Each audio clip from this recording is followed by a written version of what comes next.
I'm Ryan Szymanski, curator of the Battleship New Jersey Museum and Memorial.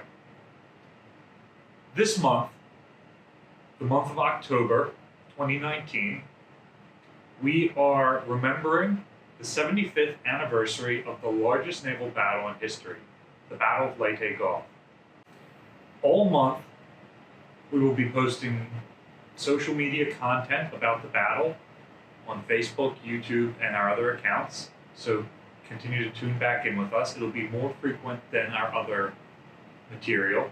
As we get closer to the event, late October, we'll be posting in real time the events as they happened, things taken from the ship's war log and other sources.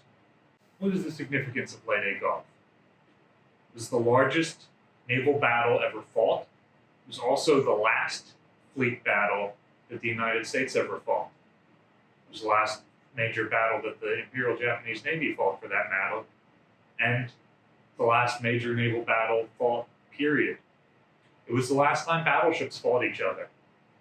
It was also the last time aircraft carriers fought each other. It was the first use of kamikazes. So what were we doing in the Philippines anyway? The United States first began colonizing the Philippine Islands in 1898 when we took them from Spain. It was a naval base where we could resupply ships close to China and the rest of the Asian goods market. The Asiatic fleet had been based there for years, and Japan wanted it to secure their route to the oil-rich Dutch East Indies to the south. It was their main objective among the American territories when they attacked in December of 1941. General Douglas MacArthur held the islands for a couple of months, but was forced to retreat, and the American army there surrendered. So what's the Battleship New Jersey's role in this battle? She was built right here in the Philadelphia Navy Yard, not too far from where she's currently operating as a museum. She was commissioned in 1943, spent some time in the Atlantic, then went to the Pacific as Admiral Spruitz's flagship of the Fifth Fleet. Shortly before the invasion of the Philippines, New Jersey became Admiral Halsey's flagship of Third Fleet, the main strike force of the United States Navy in the Pacific. She served as the flagship of Admiral Halsey throughout the Battle of Leyte Gulf. For the United States, the war in the Pacific began on December 7, 1941, when the Japanese attacked Pearl Harbor. They were able to sink or severely damage a number of our ships, including the bulk of the Pacific Fleet's battleships. Battleships had previously been the main strike force of major world powers. 2 days later, on the other side of the Pacific, British battleships underway were sunk by Japanese aircraft. This was the first time in history that airplanes had been able to sink a battleship fully manned and underway, able to defend itself.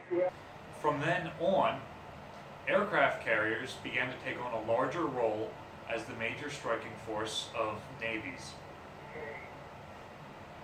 After a series of carrier battles fought in 1942, the United States was able to go on the offensive and start to push their way across the Pacific.